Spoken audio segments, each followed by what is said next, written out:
Hi, everyone. Welcome back to another episode of the Chess4Life Spotlight. We get to meet amazing individuals from around the world, discovering their connections with chess or about chess and how they positively impact their communities. And I am super excited to have our guest here today, Peg Dawson, Dr. Peg Dawson, who has spent decades in the space of impacting kids. And I didn't mean that in terms of age, more in terms of impact of helping kids through executive functioning skills, all about helping others. And her energy is absolutely amazing. Joy to have you with us today, Peg, and welcome to the show. Thanks. I'm delighted to be here. This should be a fun conversation. Yes, I've been looking forward to this for a long time after having heard of your work from so many sources and then reading some of the Smart But Scattered book, which has really taken off in so many ways, plus so many other resources you've put together. But I'm getting ahead of myself. So why don't we first just jump in and let our audience get to know you just a little bit. Where are you from? Where are you now? And what is it you're focused on in your current phase of life? Okay, so I grew up on Cape Cod in Massachusetts. My father was an oceanographer, so that's why we ended up living there. And I also must say that I probably got from him my love of traveling. Because he traveled all over the world as an oceanographer. So that's where I grew up. And I have lived abroad on a couple of occasions. I spent my senior year of high school in Norway as an exchange student and my junior year of college at the University of Glasgow in Scotland. And somewhere along the way, I knew I always wanted to be working in education, but I eventually discovered school psychology. I had an interest in psychology. And then when I realized, oh, you can do that in the schools, that just seemed like the match I was looking for. So I worked in the public schools as a school psychologist for about 16 years. And then I moved into a clinic setting where I really focused on kids with learning and attention disorders, doing assessments, helping parents and teachers understand how these kids worked, what their thought process was and how best to help them in school. And that's what led me to my interest in executive skills, because these are skills, and we can get to that. These are skills that are absolutely critical for school success. And so it probably happened on that field at just the right time. Neuropsychologists were using that term in those days, but nobody had done much in the way of, well, how do you take that information and apply it to classrooms or give that information to parents so that they can use that information? So that's been my life's work probably for the last 30 years in particular. Oh, that is awesome. And you know what? I'm just going to jump right into this because here we are on the Chess4Life Spotlight where we talk about chess and such. You've shared that you barely play chess, and yet you've been an advocate of chess as a means for helping build executive skills and other games. We're going to dive into that a bit. But for those whom this term might still be fairly new, can we take a moment and just unpack that? What do we mean when we say executive skills? Yeah. And why is it so critical? Yeah. Okay. So I'm glad you asked that, because they are brain-based skills. They're managed out of the frontal lobes of the brain, which is the part of the brain right behind the forehead. We call them executive skills because they're the skills you need to execute tasks. I mean, if you need to do something, you've got to have executive skills.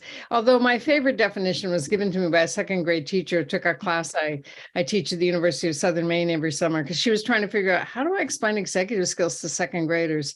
And what she came up with was the skills you need to get things done.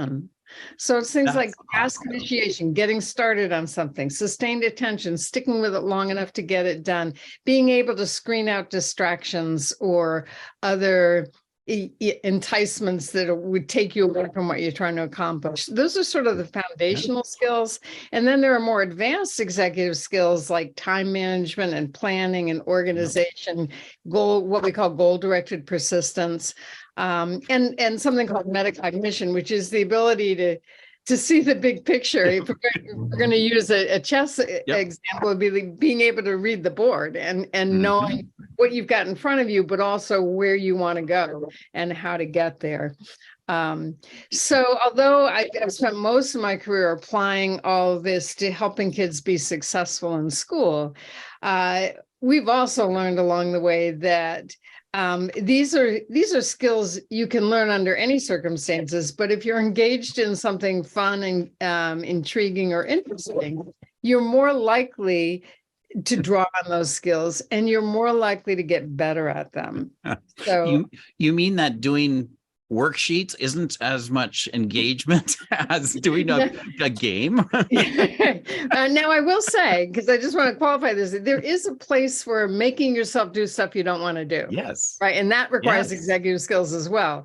But if you've been able to hone some of those skills by doing stuff you do want to do, then I think it's much easier to apply that same to the worksheet that unfortunately kids are sometimes asked to do. Right, exactly. And we start talking about how games, right, engage a person so much more, children in particular, when they think it's fun and games, when they don't see it as have to do the worksheet or school, they tend to engage and learn so much faster.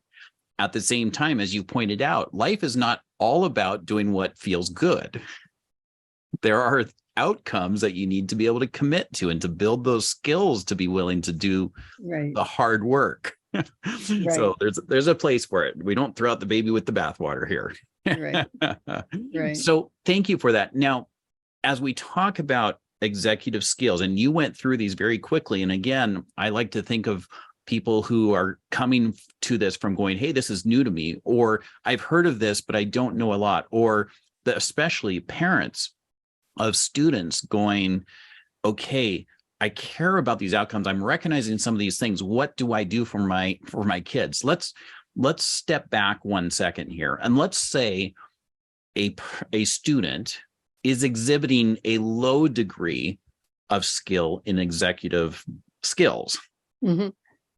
What kind of outcomes would typically be showing you that case? Would it just be grades are down and therefore you're like, hey, what's going on here?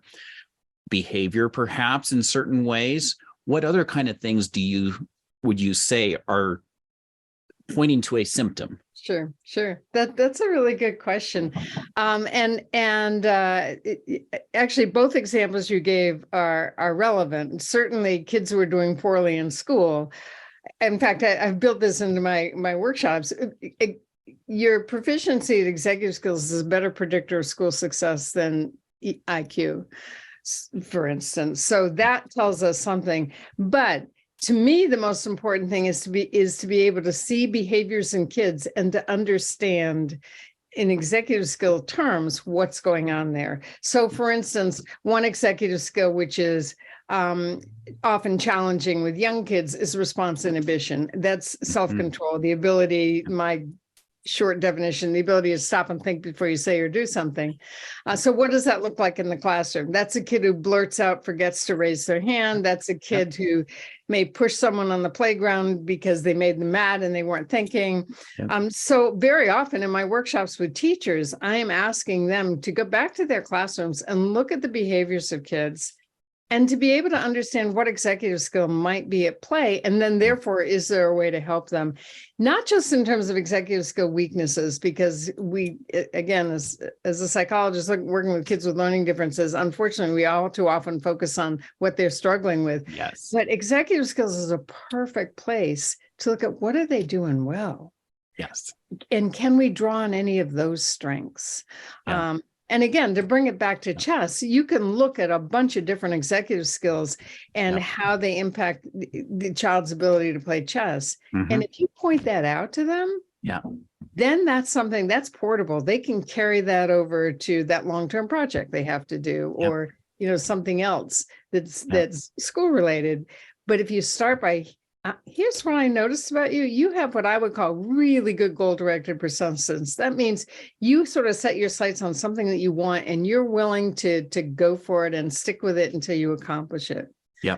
And very often what I find is kids who are struggling in other ways, kids with dyslexia, for instance, if they have goal, or if you can build their goal-directed persistence, then that gives them some power or energy to attack what's hard for them, and to work to get better at it. Yeah, that is awesome. And I appreciate your perspective there too, where, it's easy to point out what's going wrong, but it's very powerful to discover that unique ability that a student or a person has. And it's one of our beliefs at Chess4Life is that every person has a unique gifting, right? Every one of us is different, and that's something to celebrate, right? Some strengths, some unique characteristics there. And if you can allow those things to come out, unlock the potential and allow it to flourish, it's amazing what people can do. And then we're digging into both age differences and different ways to do it. What you were saying there about some of these youth working with this, impulse control and, self-control happening here. It was a week or two ago, I was in this setting where there was young kids learning the game of chess. And we could get into, how early is too early or how early can you start? If you say chess, then you might have a certain age group. But when you say executive skills, you can pretty much start anytime, right? Yes. And so here in this scenario, we had this young, I think it was a 5-year-old that I was observing this with, right? A lack of patience, right? Very bright, IQ up there, but a challenge with pausing. And so through puzzles and activities, even with just a handful of pieces, they partnered. So now we had a partner and had a clear goal and an objective. And if you've never played chess, totally fine. But imagine one piece that moves on diagonals and other pawns or little pieces scattered around the board, frozen in place.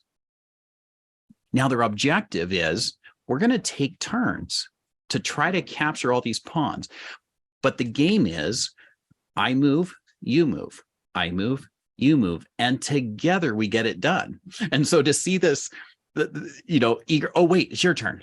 And through this game, they started to slow down and wait for each other and talk through this together. And it was like this light bulb was going off from, at first, it was just like trying to do things on their own, to now, wait, if we have patience, and even if we talk about it, we can figure out how to win this activity. Yeah. That's great. And it's one of the strategies we often emphasize for teaching response inhibition is we say you teach wait and stop. And with very young kids, there's some natural things that parents do to do that. But now, as you're talking, it occurs to me, what you just described, that interaction, that taking turns is another way, as you're doing in chess, to teach wait.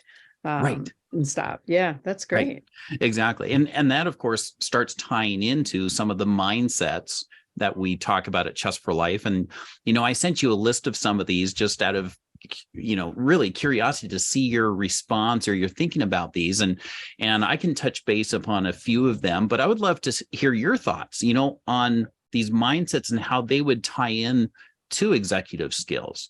And for those who might not know these yet, I'll just quickly list the ones here that we sent over. There was win, draw, or learn. If it's your first time, maybe you were thinking lose, but you can win, tie, or learn in life and in chess, is how we have the perspective. And then the can-do attitude, always improve, better together, goal setting, planning, sportsmanship, healthy habits, focus, and respect. And those are just a list of some of the mindsets that we strive to bring to youth. But would love your take on some of these, or if one stood out to you, Peg. Sure. Well, there are some that you're actually describing executive skills. Planning is an executive skill. Focus is an executive skill.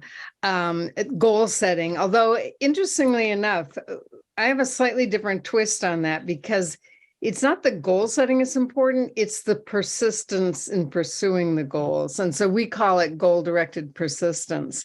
And I think when I think about both my own life and when we first started working with teenagers, what we found was teenagers would often have this sort of distant idea of what they wanted to do, say, after they finished high school, but they weren't making the connection between how they're spending today and is that going to get them to what they want to do after high school.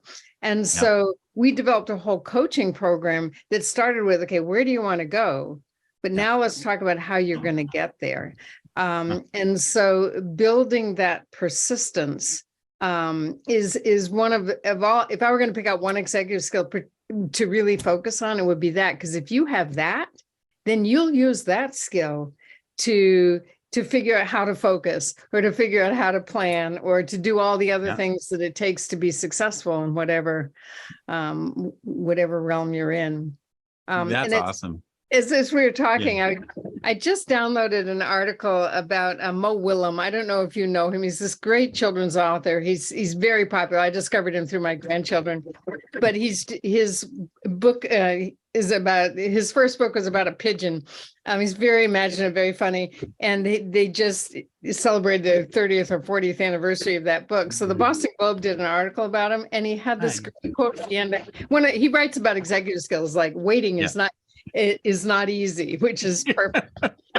But here was this quote at the end of the article, because I think you'll identify. He says, "I like to be terrified because that's how you learn," Willem said. "I mean, going out and doing something you don't know anything about and giving it your all is what a kindergartner would call Tuesday morning."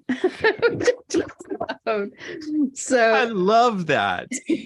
I'll send you it written out so you can hold on to it. But it's just absolutely, totally love that. And it's interesting here again when you mentioned that twist or that take on goal setting as the persistence in goal setting. What's fascinating is I have not thought about it necessarily that way, and yet when we do goal setting in chess, we start with what's your dream?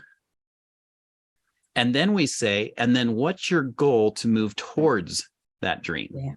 Yeah. Let's figure out, a bite-sized chunk. And one of the things in chess is you can get a chess ranking if you play in tournaments.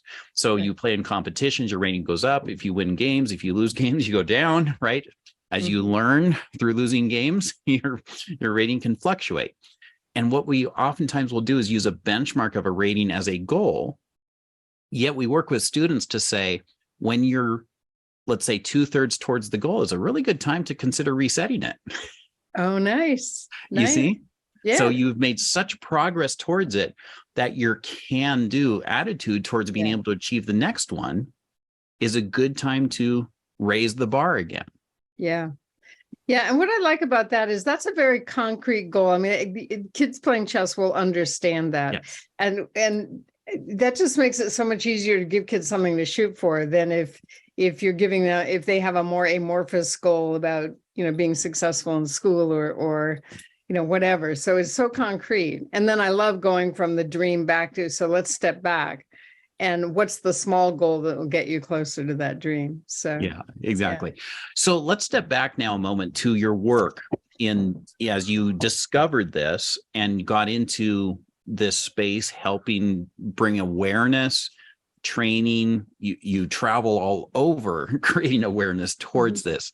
Can you share a couple of stories in the right context to share the kind of successes when, let's say, schools or groups or parents, whether it's such, integrate and put an intentional focus upon developing these skills through whatever means, right? Whether it's games and chess or whether it's other activities, because this, of course, is life, right? You're making decisions.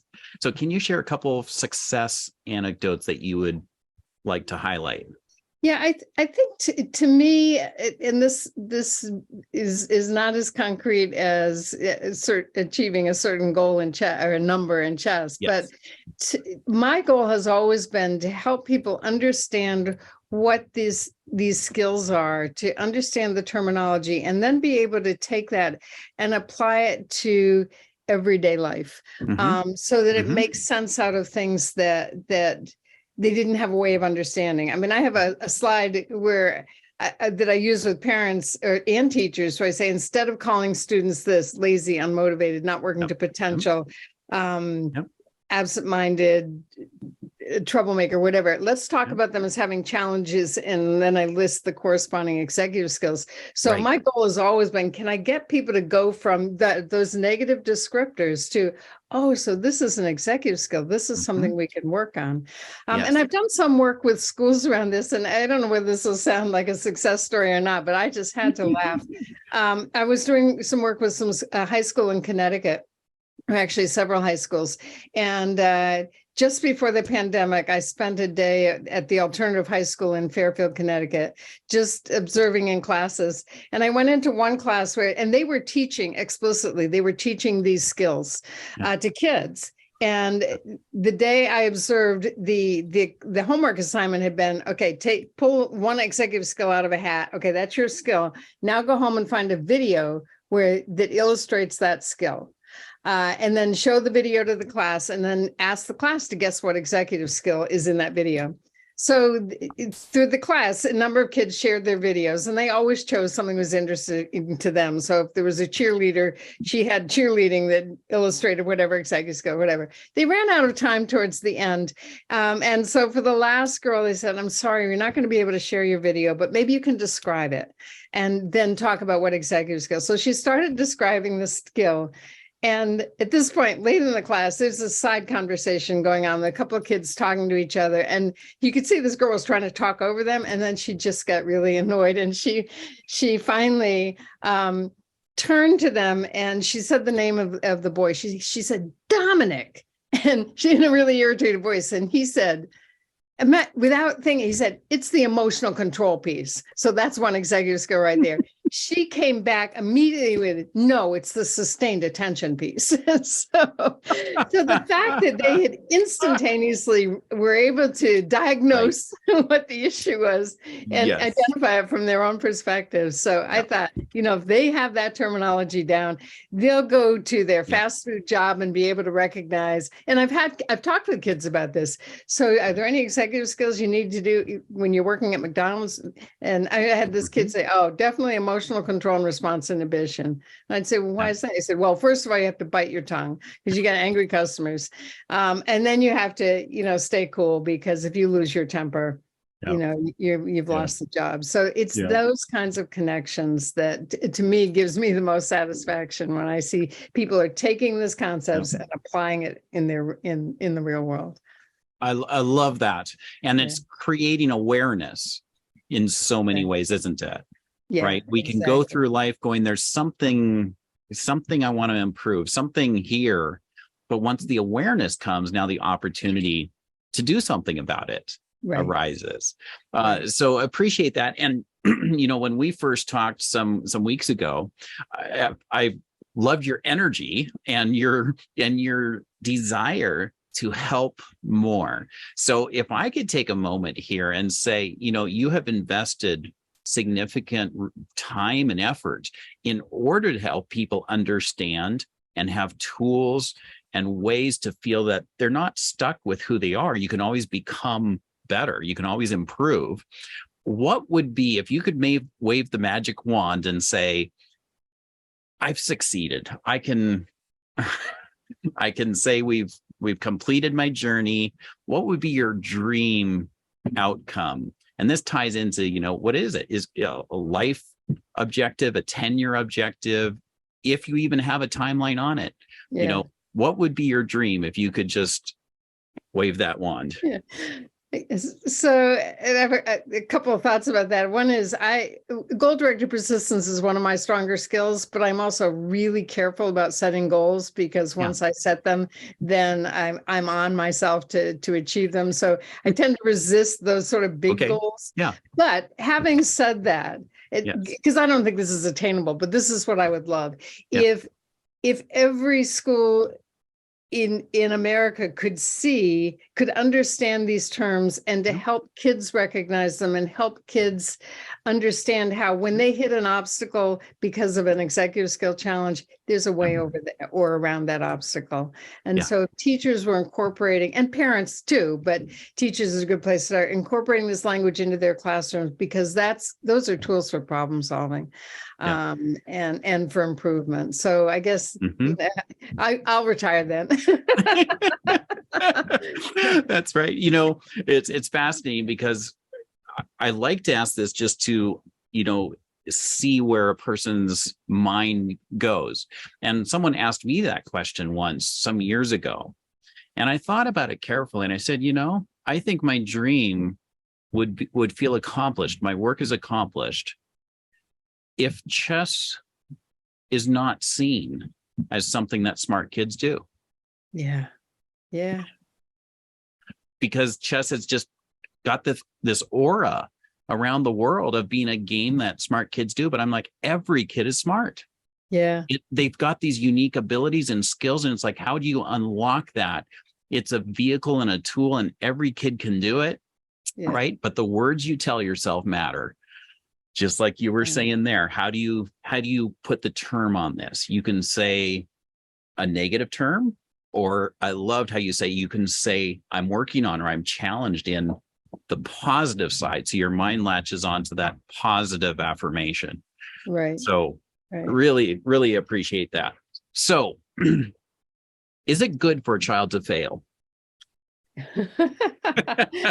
Yeah, that question jumped out at me. You sent me a list of questions. That one jumped out because and it's tricky because I've worked most of my professional career with kids who fail repeatedly, and who feel terrible about that. Yes. So a lot of my work has been, how can we reduce the amount of failure that kids are experiencing? Mm-hmm. On the other hand, there's something to be gained from that. I mean, I think your whole win, draw, learn.